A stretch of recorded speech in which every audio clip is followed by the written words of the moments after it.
The show today brought to you by the Academy of Orthopedic Physical Therapy, the leaders in orthopedic physical therapy. Find them online at orthopt.org. Now, with their current concepts of physical therapy in their 5th edition, it can help you prepare for that OCS examination. Find them online at orthopt.org. The Brooks Institute of Higher Learning gives you advanced post-professional education with 7 on-site PT residencies, including orthopedics, women's health, pediatrics, sports, and neurology, as well as an OMPT fellowship, all focused on experiential learning. Find out more at brooksihl.org.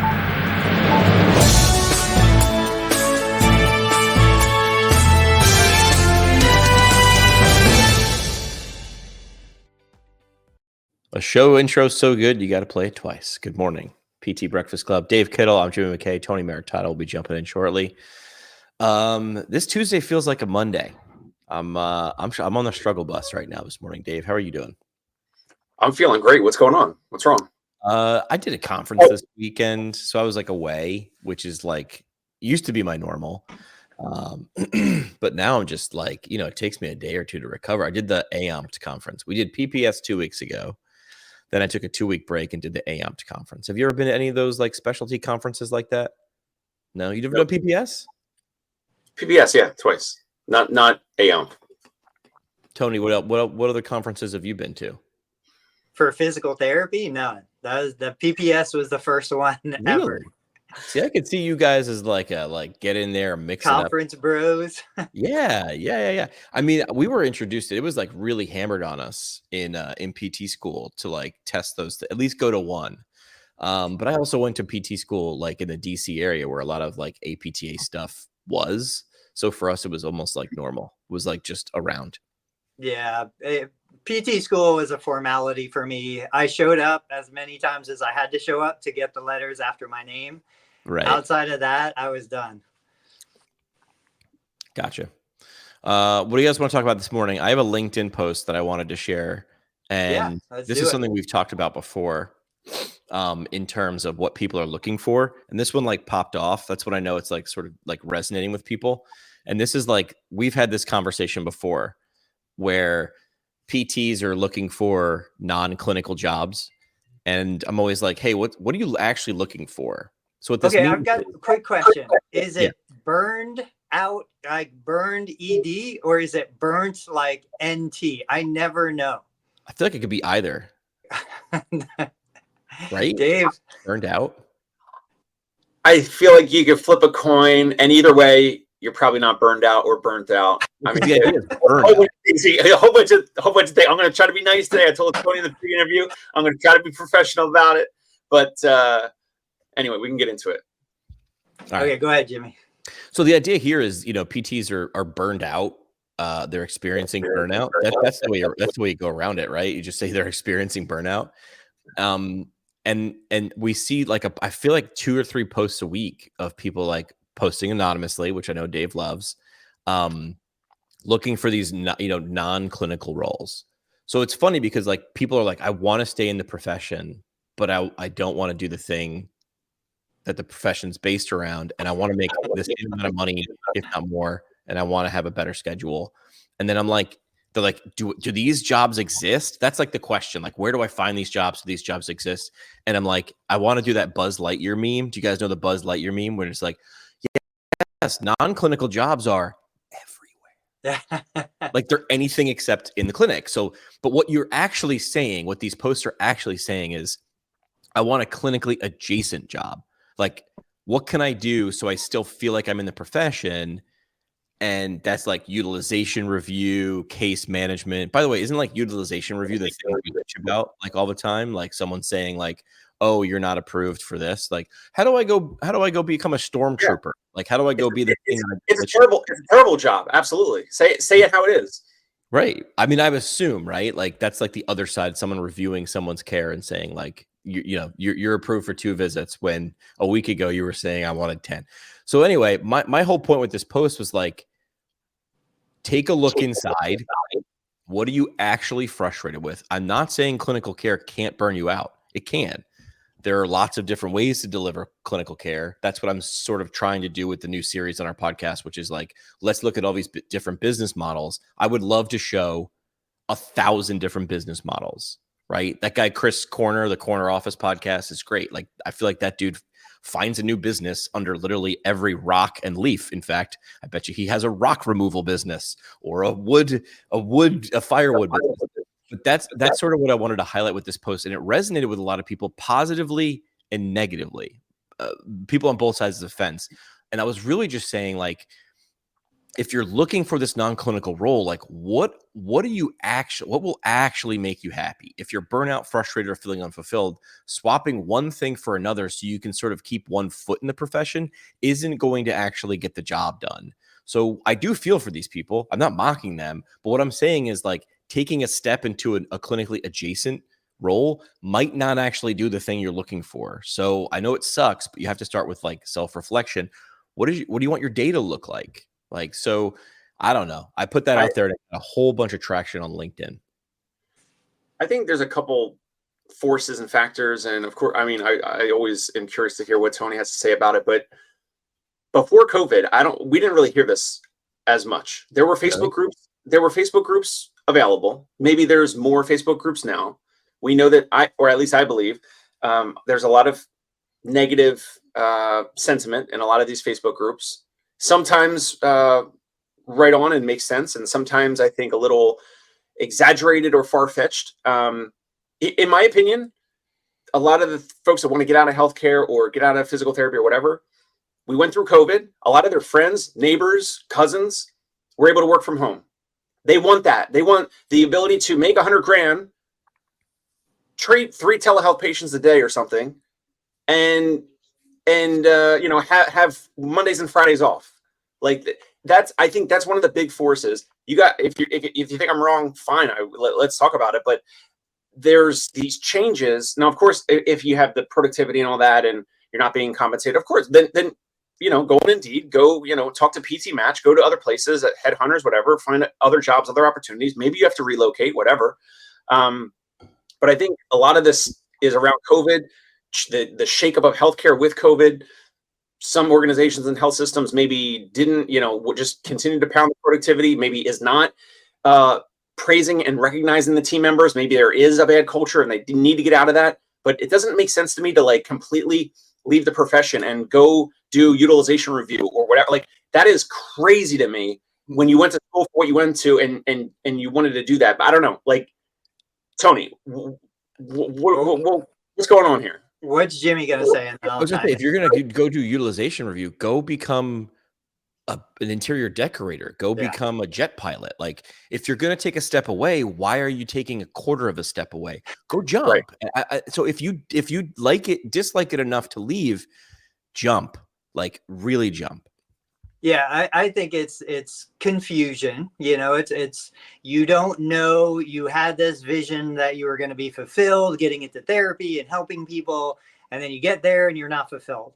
I think the complaints about overproduction isn't really the right target of your frustration, because if you love what you're doing, you're gonna overproduce. Like, yeah, if you're enjoying what you're doing, you're gonna do more of it.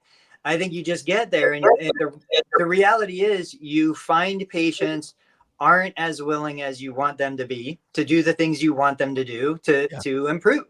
And so this is the root of my conversation with Dave all the time. It's like Dave is seeing patients that are paying hundreds of dollars, doing all this stuff because they want to improve, they want to get better.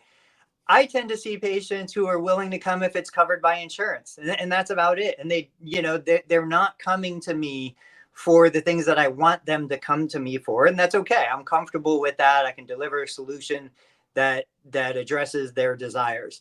Like Jimmy said, I agree. Like, why in the world would I want to just take a half step out, stay in those horrible, like, circles of people that are frustrated, that aren't happy? Like, utilization reviewers don't love life.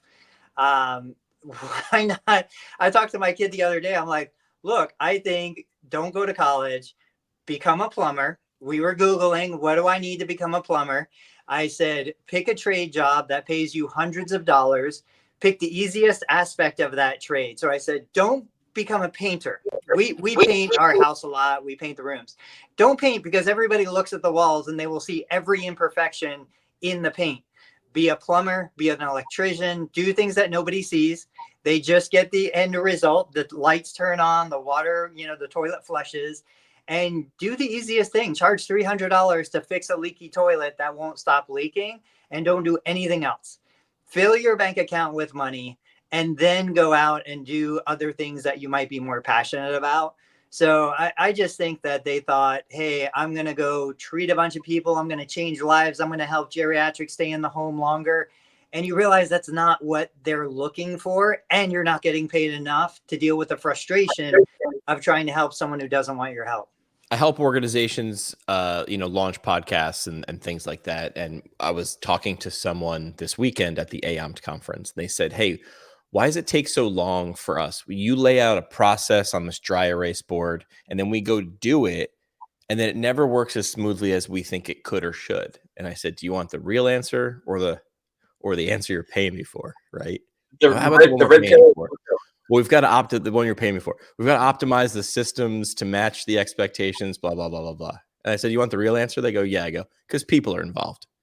People make things messy, right? And in therapy and in healthcare, it's people. It's people on people on people on people. And you have to sort of know going into, yes, it probably could go smoother or easier or faster or more fulfilling. But the issue is people.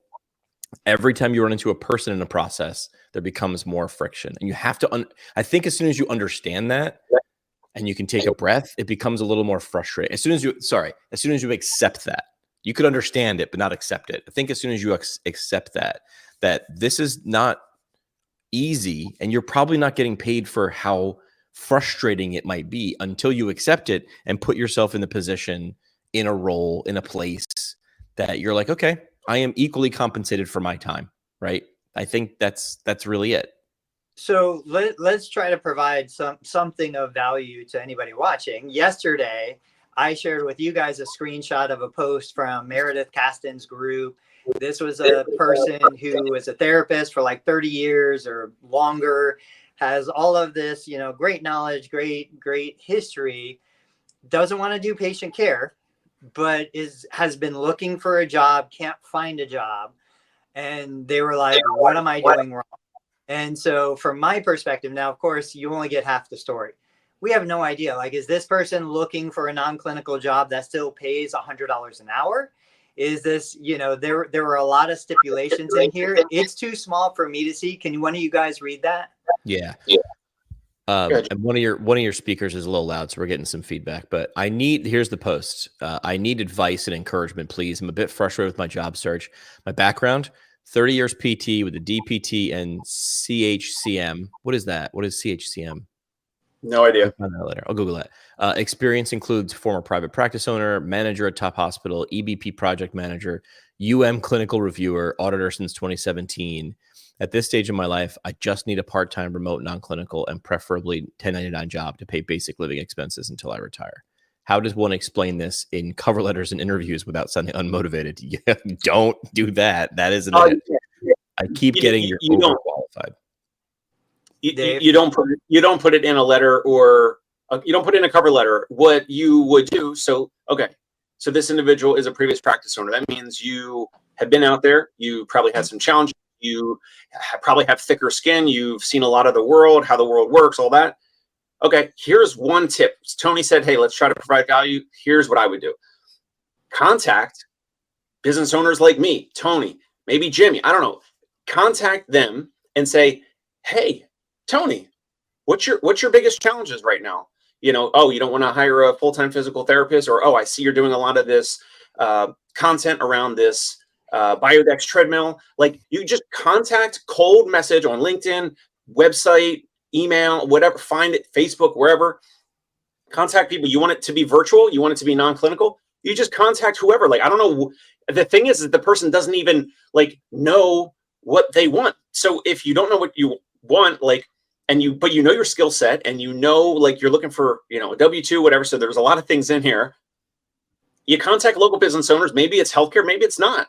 And you just ask those local business owners, those managers, clinic directors, whoever, hey, like, I'm just, I have this skill set. This is my, brief background. I know you don't really care about that. I'm curious, what's going on in your world? Like, what's your biggest challenge? What is your biggest burden or issue? And then it's like, oh, well, have you tried this? Have you tried that? Like, I actually have some history or expertise or skill in this. Or, oh, your biggest challenge is, I don't know, like, let's say Jimmy, what's your biggest challenge? You have, like, with Vestibular First, like, would you need someone to help with the research side, the physical product side, the sales side, finding prospects? Like, all someone has to do is just ask questions, right? And see if your skill set can help solve that problem for someone, and they'll probably pay you for it. Yeah, I think what Dave said, which is go somewhere you'd think you'd already want to be, or do you know someone you really want to be around with, right? Because that's what we've talked about a lot of times, which is how do you know a job situation is great? Is like you get excited because of the people you work with. A lot of times it really doesn't even matter what you're doing. It does within, but like it's like, hey man, I would hang out with you guys even if we didn't get paid. We don't get paid for this. So yes, which is people need to unlearn and stop reading posts like that. Not because I think they're bad, but I think it leads to limiting outcomes, which is let me just go for a clinically adjacent. They're not looking for non-clinical jobs. They're looking for clinically adjacent jobs. I need you to start looking for a non-clinical job if you don't want to be in the clinic, or look for a different clinic, look for a different setting. My goal with that new series is to show, and I think I'm recording another episode today, 1,000 different models that you can provide this thing. Yeah. So. And I would say to me, that sounds, and somebody had shared this in one of the comments, I think, that sounds more like the role for a consultant, for a project manager. When I think of something like that, and I can relate to that person who's writing that post, they're looking for a air quotes, part-time job for, I guess, the stability, the consistency, but they want the freedom of independence and consulting and something like that, project management. So I had shared a post asking the question, if you could get 30% more per year, but be a contractor for 2 or 3 organizations versus take a lower salary and be a consistent 40-hour week employee. A lot of people shared their example of they're already doing that, PRN, travel, but with that comes a level of, okay, I'm not going to have the consistency. There's going to be some weeks where I make nothing. There's going to be some weeks where I make a ton. And I think if I'm answering a job post, I'm already at a position where I am asking for help. I'm the job seeker. The employer is solving my problem. I have extra hours to sell. The employer is buying those hours at a discount. Whereas if I'm selling consultative services, expertise, I'm solving the clinic owner's problem, they're going to come to me expecting to pay a premium, And so I think it's a mindset shift of there probably isn't the job you're looking for unless you're going to do it for $12 or $15 an hour. If you're going to do that, you'll get a part-time job somewhere. But if you need to make $30, $40, $50, $100 an hour, you're going to be a consultant, you're going to be a coach, you're going to be a leader.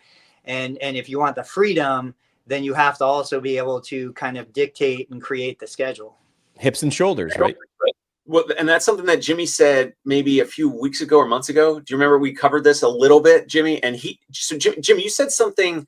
It's one of my favorite quotes this whole year on the show. It was something around it was something around someone like this. We covered a post similar to this a while ago.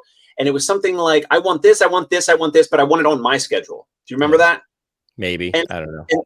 And anyone that's watching or listening, just rewind back to what Tony just said. It's like, you have to know, that's why I'm saying, go solve their problems, ask them what their challenges are, because they'll be more likely to pay you a little bit better of a rate, or like Tony said, a premium rate. But if you're reaching out to them and they have this, these tasks or whatever whatever the role of the job is, then they're going to just base it off of market rate. And it's probably going to be a lower dollar amount per hour. Yeah. Hi, Cynthia, watching from Rockwall, Texas. I said this a couple of weeks ago to students when I did a live event at Nazareth College. We did a Zoom thing, and I've said hips and shoulders. Do you guys remember that? It's like the shoulder has the most flexibility in any joint, but not some stability, but not a ton, right? So bunch of flexibility. You're a consultant or you're a hired gun or you're doing whatever you want. So there's a lot of mobility, but not a lot of stability. And a hip, the most secure joint in the body, like bam, tons of stability, some mobility. So nothing says you can't have a full-time hip job, but then also on the side get a shoulder job. And maybe you start with that shoulder job as the side and it grows. But before you look at the flexibility and how it gets done, decide if these are the problems you like to solve. Decide if these are the things you want to get out of bed to do. Because look, man, I was a PT for 2.5, 3 years after going to school for 3 years. That math doesn't math. I could still be in the clinic. I wouldn't be happy. I wouldn't. So I lucked out because I was able to do something in the profession that also was like parallel, wasn't really adjacent. I didn't just say like, where's the realization review application, but decide what sort of thing you want to do and then figure out how to do it. The last thing I'll say is people don't pay you to do stuff. People pay you so they don't have to do that stuff, right? Like I could have replaced my gutters, but I paid a company like $800 or $1,000 to do it because it needed to be done because I was going to start to like, wood rot or something. I could have done it, but it would have taken me like 10 times as much. I would have bought way too much material and screwed up and I would have been pissed off. I paid them not to do my gutters.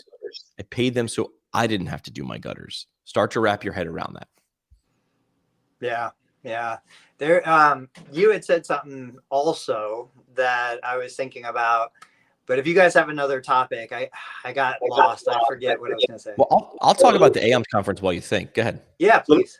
Let me just go back to the hips and the shoulders thing, right? So Jimmy gave the example. The hip has less range of motion, right, but more stability. And then the shoulder has more degrees of freedom, more range of motion, and therefore less stability. So let's just put a few words to that. The excessive range of motion or the freedom of the shoulder would be like you have like this PRN job and like, but then there's instability of your overall hourly. Like Tony just said a few minutes ago, there might be some weeks where you make more, some weeks where you make less. And then if you want the stability of the hip, the fixed salary or a fixed salary plus whatever productivity, whatever, then that might be a little bit lower because you're banking on the stability component of the whole dynamic instead of the freedom where you can just work from home 3, 4, 5, whatever days per week. So those are the trade-offs. There are trade-offs to all this. You can have cake or you can eat cake. You don't get to have cake and eat cake. But how do you eat cake if you don't have cake? I never understood that analogy. Cake, burnt out. Real quick analogy. Why didn't we see videos from the conference, Jimmy? Where are the lives?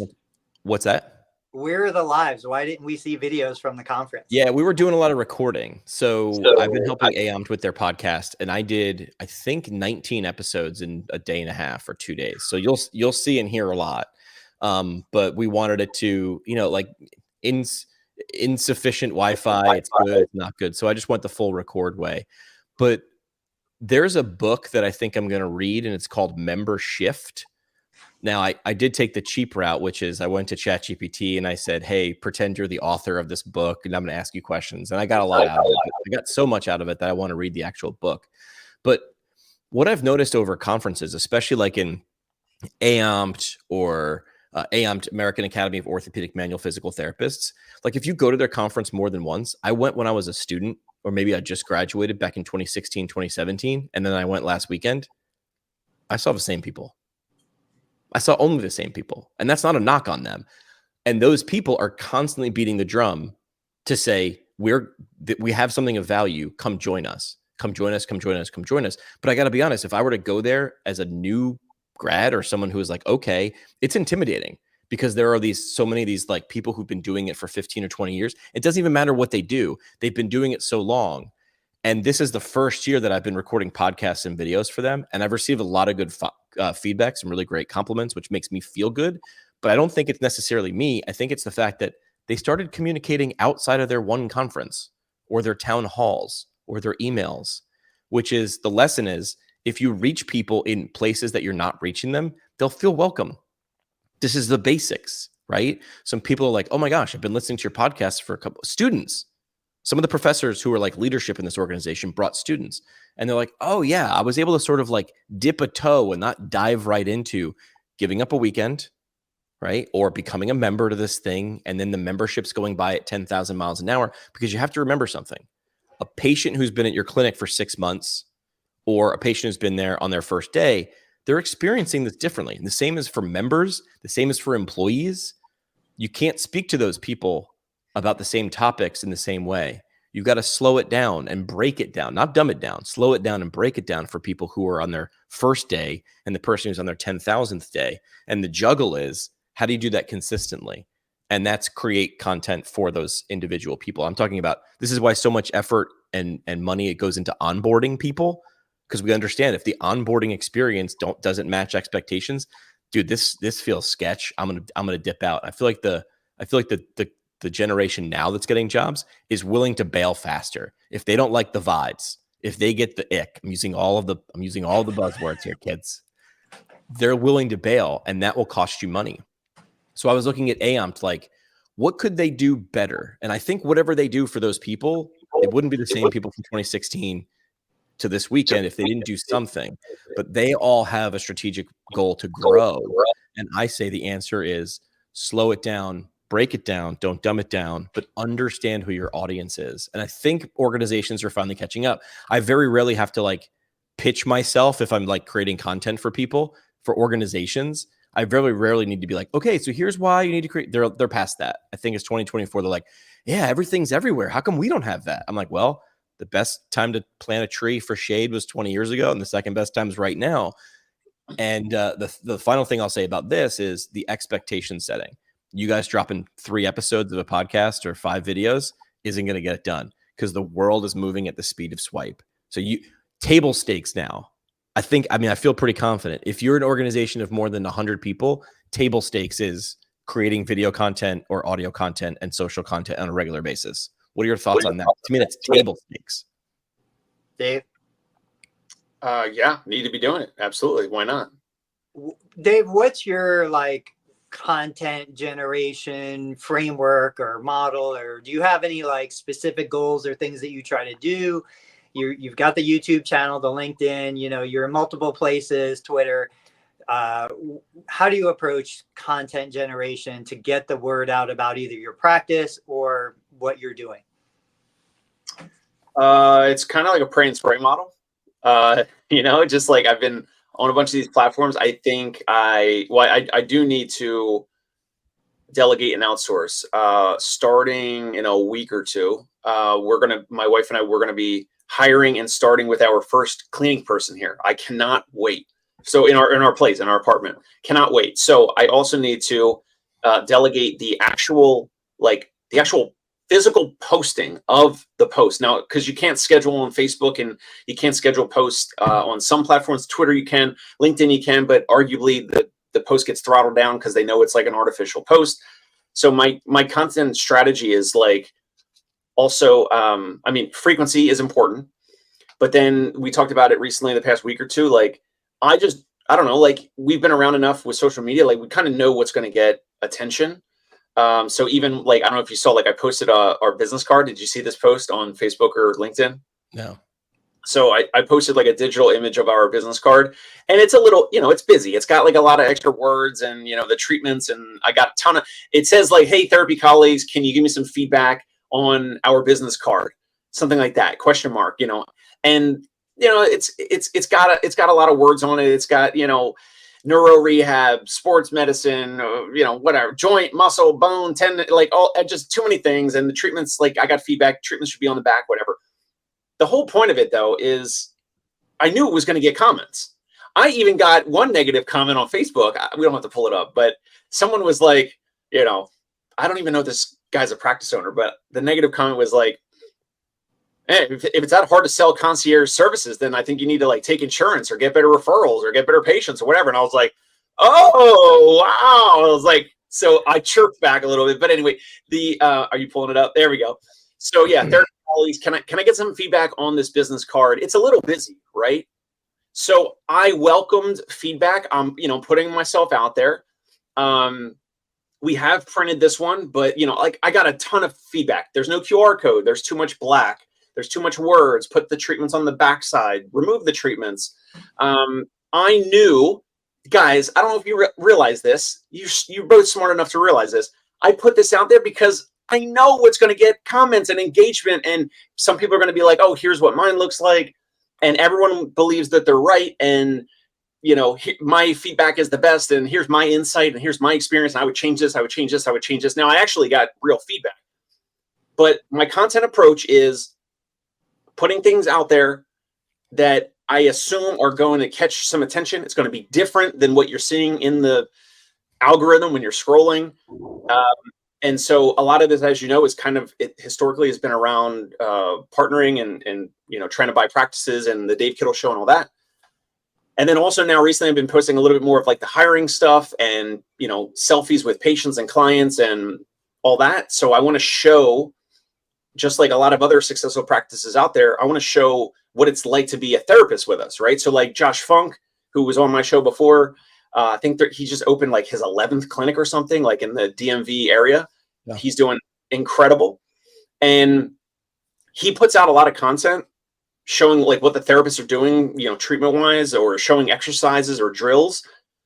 And we all think like that's just to attract patients, right? And he's like, not really. It's actually to attract the right therapist. And I was like, oh my gosh. So in the next, 6 months or so, you're definitely going to see more of that from us, from me, from my team, whatever, delegating it, putting out content like Tony is, like, your patients on the Biodex treadmill, you're strapping them up to the overhead harness. So we're going to be putting all of that out there organically on Facebook, LinkedIn, maybe start another YouTube channel. But I mean, I need help to do all that, right? So that's my content strategy, is like putting a lot out there. At the same time, now we're running Facebook ads for the patient-facing practice for concierge pain relief. I have that guy Joe Lowell who reached out to run Facebook ads. That's interesting. We could talk about. But anyway, that's a lot of my approach with social media. Yeah. But I think you're less pray and spray, right? Like, because you're testing things. Pray and spray would just be like continually just do more and different and not look at what's working and what's not working. And you don't do that. You pay attention to what is and isn't working. And you also put thought into it. I mean, I've worked for places who are like, they would turn to the social media team and be like, hey, do this now. And they're like, dude, you don't understand. Like, this isn't rocket science, but like you're all over the place and I can't even follow what I'm supposed to be doing. So I've actually in the last like 5 or 6 months probably done less and had the same, if not better results by doing less, because the 80-20 rule applies, right? You guys are familiar with the 80-20 rule, right? 20% of your efforts get 80% of your results. And then you can flip it.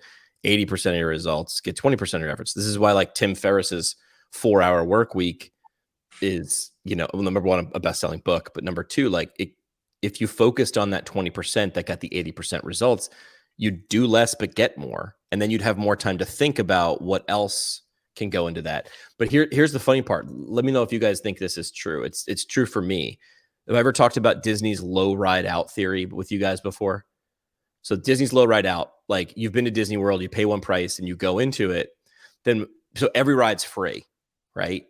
Then why at every ride does it have that 3-pronged turnstile-y thing? Why is that there? Well, that's a counter, right? That's counting who rides what rides. We know how many people came in, and we know how many times rides got ridden. Rides got ridden. PTs got burnt out. You're doing market research in person. You're voting with your time, because Disney only has so many acres in Florida. If they want to put a new ride in, if that new Star Wars ride wants to go in, something's got to go. So they could do market surveys. Oh, which ride did you like the most and least? But nostalgia would play a part. No, don't get rid of teacups. That's our favorite ride. But the lowest ride in the count is out, because if we don't start replacing some of this, we're going to stagnate. We're going to be old. So the idea is whatever you're doing, you only have a finite amount of time, like Disney did real estate. Whatever efforts you're doing, it's finite unless you start hiring people, but then you need to manage those people, and that's part of your tasks, right? So pay attention to what that 20% actually is, the 20% of stuff that brings the 80% of results. And sometimes you might have to kick some things out or delegate them. right? Pay for that. And that if you have the resources to do that. So I think paying attention to those things is simple, but it's emotional because now I do this and this has always been what I do. This is how I do this. So getting over the emotion of being able to kick some of those things out. Let's talk about that. And I don't remember if it was the podcast you mentioned, the Corner Office podcast, or if it was Greg Eisenberg, but they were talking. I turned my volume down. I don't know why we're still getting feedback. I don't know.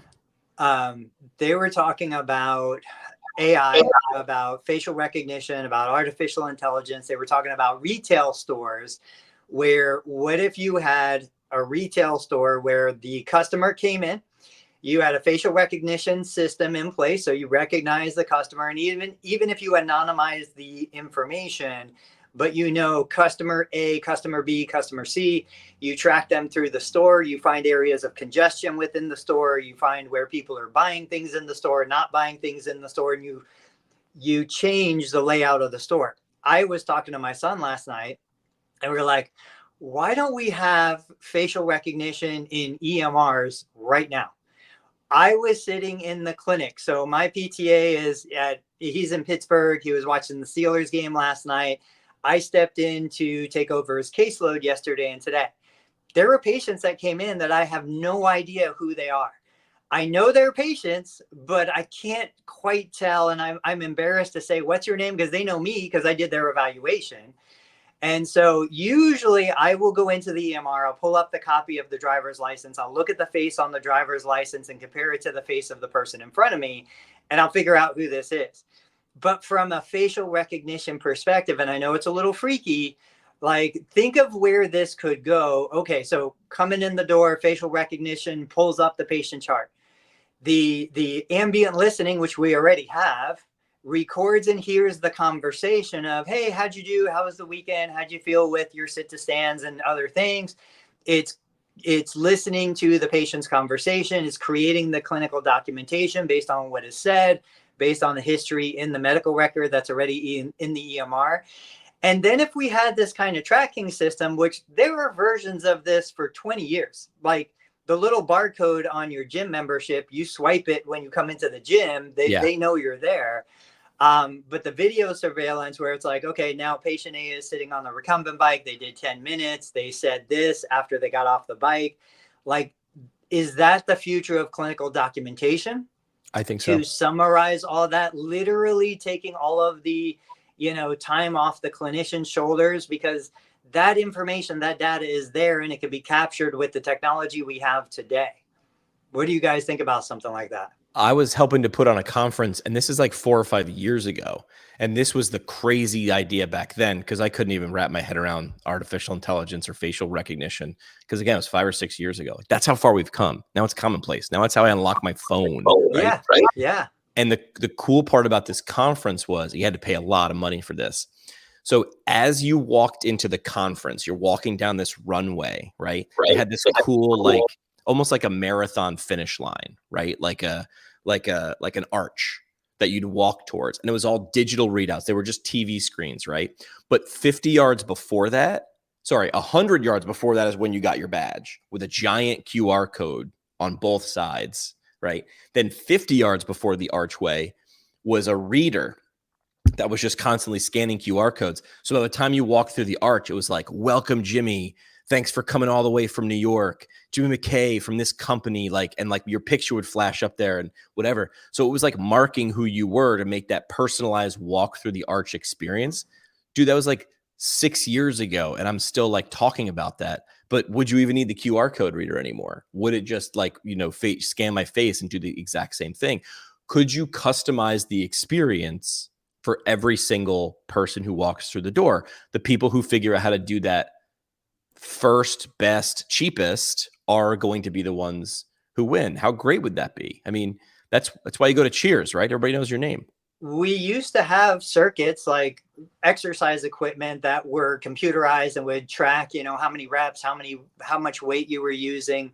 That stuff's been around forever. It's just never really been brought into therapy. Now somebody like Dave isn't going to need something like that because, it's one-on-one. He's in that house. No cash back. But the question would still be like, I know therapists had said, well, why don't we just video record the entire session and submit the video recording to the insurance company? Because that's not what the insurance company is asking us to do. The insurance company is still asking us to summarize what was done, track progress, assess the patient. Just giving them a recording isn't what it is. But now the AI technology exists that if we did do a video recording, not just audio, the AI could analyze what all happened during that recording frame by frame and provide the summary and the assessment. I'll give you a content parallel, right? I want my reels to go more viral. Like I record a lot of content, but then I have to sit there and go through it or pay someone who's a good editor, but maybe they don't understand physical therapy or like the nuance, right? So we record everything with the platform we're using right now called StreamYard. That's how we broadcast, and it also records. With that, we get a VTT file, a transcript, right? I take that transcript and put it in a ChatGPT, and now it's something that the large language model can manipulate. I can then tell it to act like, you know, guys know who Jenny Hoyos is? Yeah. She's like that girl that burst on the YouTube scene. She's like, I can make anything go viral. And she has a formula, and she's pretty damn consistent, but she understands the whole process. So I could give right now on October 29th, I could say, here, GPT, here's the transcript, act like Jenny Hoyos, and tell me, I don't even care if it's in order. Just, I need those clips to pop off. Make a highlight reel of this episode that's less than 60 seconds. Then I still got to go in there and track with the, okay, she said the GPT of Jenny said to go in there at this moment, this moment, this moment. Well, now Descript, you guys familiar with Descript? I know Tony is. Descript essentially lets you edit a video by copying and pasting and moving a Microsoft Word document, for lack of a better term. Could those things just be combined together? Yeah, because I just thought of it, which means someone smarter than me thought of it 6 months ago, and they're already in the works of doing that. So do I think that clinical documentation in healthcare will go this way? Yep, because it's gonna help with speed, and it's going to help with being able to be reimbursed, do more faster. I think there's a part of the camp there like, no, this feels like an invasion of privacy. And everywhere in society that it feels like an invasion of privacy, as long as convenience and ease is on the other side, we will accept it. Want to know why? I have 9 microphones in my house that Jeff Bezos consensually listened to, right? And these things also have cameras on them. I would never allow that. But you made something easier, and then I not only allow it, but I pay for it. I pay you for it, right? So I think it will. I think the people that adopt it fastest, twofold. I think you're going to make more money, and I think you're going to attract people to tie it up with a bow who want to work that way because they're like, yeah, I want to do this, but not that other stuff that burns me out or I feel burned out by. So make me a better environment. I think utilizing technology is going to be a moneymaker. I think the long-term reason for the investment for technology like this is going to be a recruiting tool, like one of you guys said months ago. I think it's right. So there's airports already using this. There's something apparently called digital ID. Just had someone tell me about this yesterday. Oh, it's TSA? So it's different than global entry and TSA. It's like a third bucket now. It's a third lane or whatever. This guy went on Delta from, I think, JFK to Orlando, like recently. You have to have, I think he said you have to have global entry and TSA, those two things, and then you have to like sign up for digital ID online or whatever.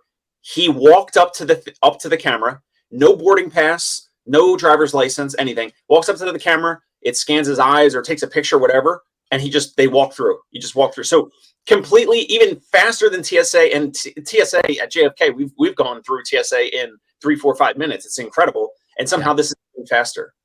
I just went through coming back from AOMT. I went through TSA, but some airports, not Westchester, not where I flew out of, where I flew into, where the hell was I? Orlando. At Orlando, the TSA lane, usually you hand them your ID and you scan your boarding pass. This I didn't have to do either. So maybe it's some of that technology. Like I walked up and she was like, oh, stand in front of this thing. And I was like, okay. And it was like, good, you're good to go. I'm like, you don't need, because I had my boarding pass and my ID ready, like a good traveler. That was probably it. Maybe. Yeah, but I didn't have to sign up for anything extra. But like Clear was like retinal scans. Like we were like, oh, that's going to be the future. And we sort of skipped retinal scans. Retinal scans were like the mini disc from CDs to MP3s, there was this technology in the middle called mini disc, and I was like, this is going to be everywhere. And it in fact was not everywhere. So I want to go back to something Dave had mentioned, getting somebody to help clean the house. That is an interesting experience, because I can tell you, first world problem, like I feel embarrassed saying this. We had an amazing lady who would come in. We were only doing, I think, once a month. And, you know, it was when our kids were small, but it was so much work for us to get all of the junk out of her way so that she could do what she needed to do, that the first opportunity we got, we were like, oh, we got to stop doing this. Like, I'm sorry, we can't do this anymore. You think it's going to be the most amazing experience. Somebody's going to come in and do all this stuff, but then you realize you have to do all of this work to get the house ready for them to do what they're going to do. I don't do it. I'm going to hire one of these therapists that wants to do telehealth. They can come and move my sofas, and then the cleaning person can come in. There you go. That's flexibility. I can't wait for like 3 or 4 months down the road to come back to you and ask you about this. But this is just like in therapy, the person who's like, I don't want to start physical therapy until I lose some weight and get into better shape. You know, like we have this issue across all professional services. You don't go to a financial planner until you're making more money or you clean up your accounts. Like everybody has this self-imposed insecurity. But I will say, like, as amazing as it was to have her working with us, it was equally frustrating to know, she's coming tomorrow morning. We got to get the house clean and ready for her to come so she can do the things she needs to do. I've had some other colleagues say like, oh my gosh, yeah, like you're going to love it. You know, everyone says, oh, I should have delegated it earlier, sooner. And yes, we're doing it, you know, young kid, all that. So it makes sense that you guys tried it when you had younger kids. No one has said that approach, but again, you know, Tony, you're unique, and maybe we're going to find ourselves in that position. Like, oh man, I gotta do this and that, and we have to do all this prep work, whatever. We shall see. I'll let you know. We loved it after. We're coming back home. Like we would leave for 4 or 6 hours, and you come back home, and everything smells amazing, and everything is cleaner than it's ever been. It's just the prep work to get to the house ready for them. Yeah, you got to move the big rocks, but you're paying for the small rocks, right? You're paying for her to, like, you know, him or her to, like, you know, do the scrub, right? Yeah. Like I have no problem picking up my clothes and throwing them in a hamper, although I consistently don't do that. So you're paying for the small rocks, ironically, and you can do the big rocks. We got 15 minutes left. I thought we would do like quick updates on the projects we're all working on, because I actually got a few people like saying like, hey, that's kind of cool. Like you guys are building in public, which a lot of organizations do. So Tony, why don't you go first? Like been seeing more videos about Biodex and the reactive step trainer. Yeah. So right now, in fact, today, one of the guys from Biodex is coming down from Northern Ohio. He's going to get here around lunchtime. We're going to spend the afternoon. I don't have any patients. I cleared my schedule. We're going to create some content. Then he's going to be around tomorrow morning when I'm going to put more real patients on the reactive step trainer. My approach to what I asked Dave for social media was, I was not doing any media on my business Facebook page. I was not doing anything on Instagram. The last Instagram post that I had before I started up this month, let's say, was like a year and a half ago, maybe 2 years ago. So what I'm doing, recording organic content in the clinic. Every patient has a HIPAA compliant media release on file. Every patient is informed. Every patient knows we're recording. I stick the camera in front of their face so they see like, hey, this is what I had you sign that release for. And what I'm doing is I'm finding that balance between real people and real technology, real equipment. So like I have 2 YouTube shorts that I posted over the weekend. One hit 9,000 views, one hit 10,000 views. Like they're doing awesome. Nice. Posting on Instagram, I'm averaging like 3,000 or 4,000 accounts reached. I don't know the Instagram metrics that well. Facebook, LinkedIn. So I'm priming the pump, because the next step is, if we do a paid ad campaign, I want the algorithms to already have some information and some content with that. How long do you think it takes for the algorithm to figure that out? Because I've been doing stuff on YouTube for, I don't know, how long have I been doing this? For 8, 9 months, 7 or 8 months. I think I'm now starting to see videos that like did nothing. Now I'm starting to see like really steep ups. I'm like, oh, cool. This stuff works. Like, it's funny how I put out a ton of podcast content, do the same on YouTube, get nothing. I'm about to throw him a towel. It knows it. And it's probably knows I'm about to quit. And then it's like, boop, all these things are now popping off. How long do you think it knows or takes to know? I don't think it's a time thing. I think it's a reach thing. So like your YouTube channel wasn't reaching enough people for the algorithm to get enough information. So for you, it took longer time. Now, because of time, it's starting to capture enough data, enough information to make recommendations to people that want to see your content. Yeah. Like when I go to my almost 60,000 subscriber channel, I laid off for months. I didn't post anything for months, but it's got enough history and enough data so that when I put something new on, it knows who to put that in front of. And none of us know, we're guessing, but ultimately I do think it's about, does it have enough iterations and enough information in the system to know who wants to see this piece of content? You know, for bigger reach, it's going to go quicker. For a smaller, newer channel, it's going to take longer. But like I see results within 30 days right now. Like I feel like Instagram is growing. I added subscribers. I'm adding reach. I'm reaching more new accounts. LinkedIn is doing amazing. Like I'm averaging 20,000 impressions a week right now, which has been great. Pinterest is growing. Like all of my socials are up. And you know, I got to think that's because I'm obviously posting more across all the platforms. Yeah, I had a conversation with this guy while I was at AOMT. Like the guy who runs this channel, like admittedly like no video experience when he started. And we had a 30-minute conversation at the bar, just a physical therapist from El Paso. And he's like, now he's got 678,000 subscribers and it totally changed his business. And he's talking, he has listened to the live stream before. I was like, you know, blush, like what, you know, that's, you know, crazy, but going to get him on the show. We had a long conversation and figuring these things out. I also think the lessons that you learn from YouTube are just like good business practice and good communication practice, right? Like he's understanding what his audience is and wants. This goes back to, maybe this is another episode, but I'll prime the pump. Is it our job to give our patients what we think they need or what they come in thinking they want? Or is the answer somewhere in the middle? Like some people were like, if they don't want what I suggest, then they can kick rocks. Both, but in the order that the patient wants. That's the answer. I feel like this is a longer discussion. I feel like this is a poll question. That's a whole other episode. I feel like this would be a poll question with comments that we could read the comments, because I would have said, you know, when I was a PT student, I would have said, this is my suggestion and I have a degree and and now I'm like, oh. Did you see my post about it? No. Do you have one about it? Yeah. Like this exact situation. I said, do patients really have the right to choose?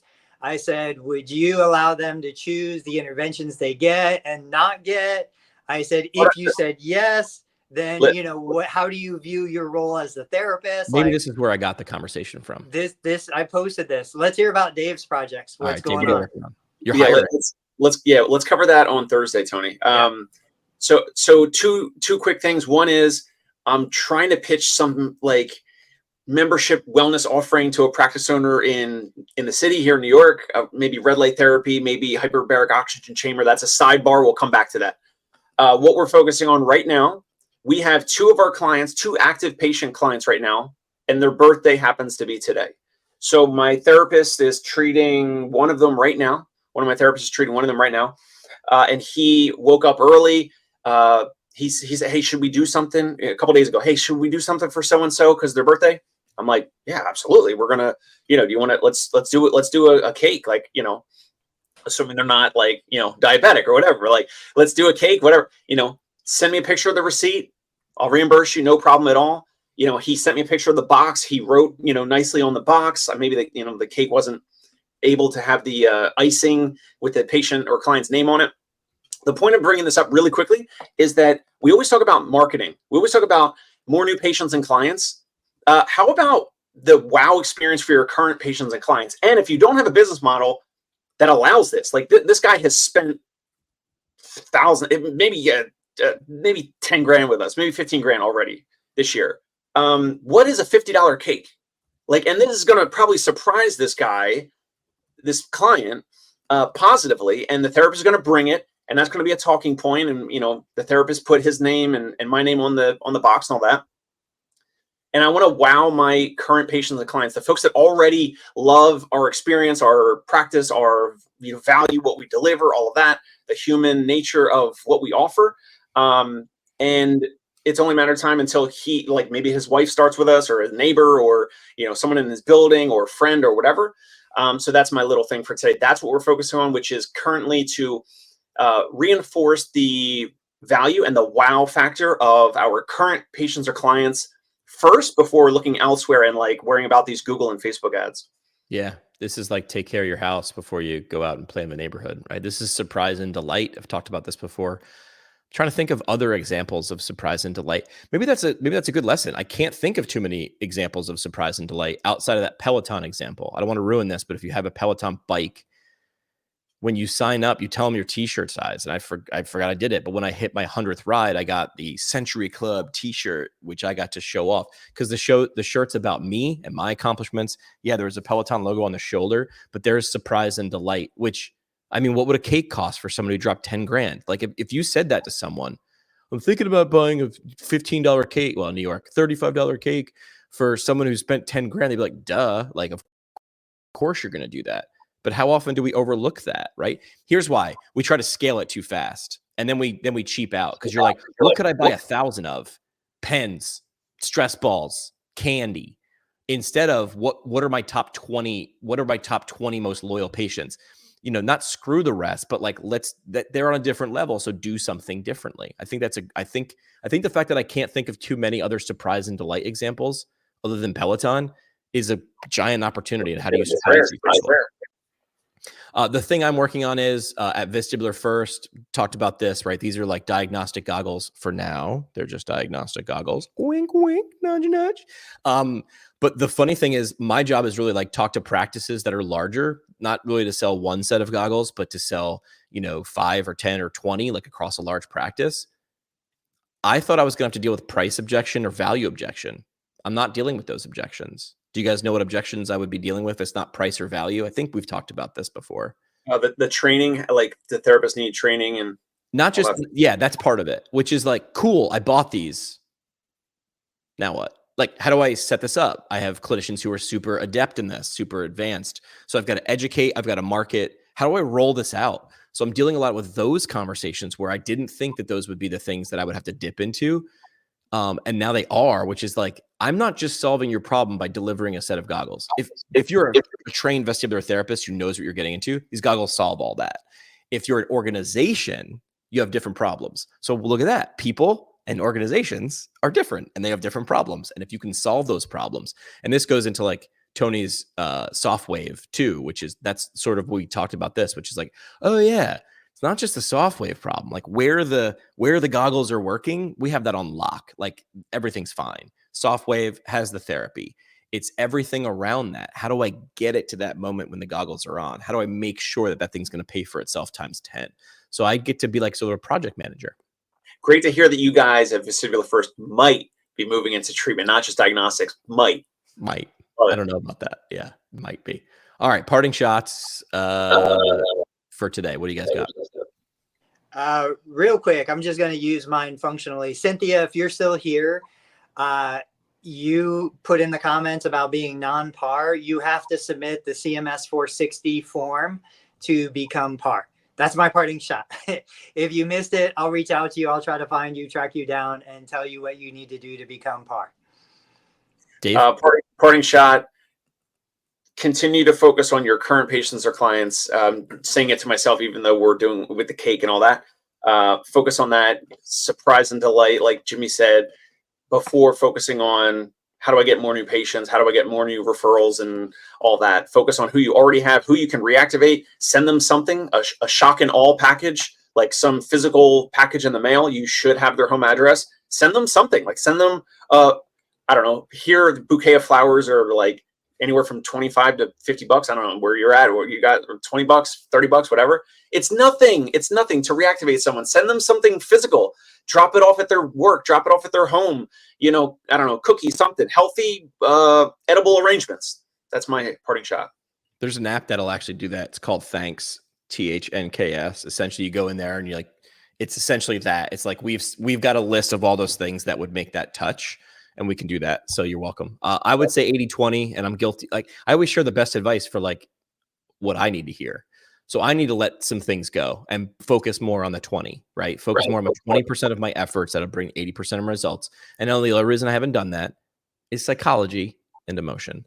We'll be back on Thursday. I do want to say that, hey, that Dana Strauss episode on value-based care that came out yesterday, if you guys want to take a listen to that, we'll be back on Thursday. And what are we going to talk about on Thursday? Really like paying attention to the role of a therapist.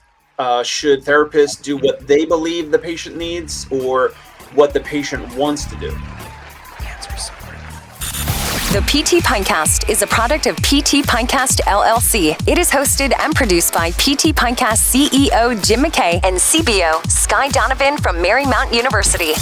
We talk PT, drink beer, and record it. This has been another pour from the PT Pinecast. The PT Pinecast is intended for educational purposes only. No clinical decision-making should be based solely on one source. While care is taken to ensure accuracy, factual errors can be present. More on the show at ptpinecast.com.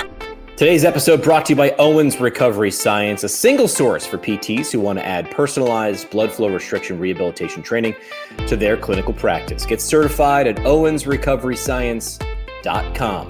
The all-in-one outpatient PT EMR built on automation. That's Empower EMR. They empower owners, physical therapists, billers, and your front desk to profitably provide the best possible patient care experience. Find them online at empoweremr.com. That is empoweremr.com.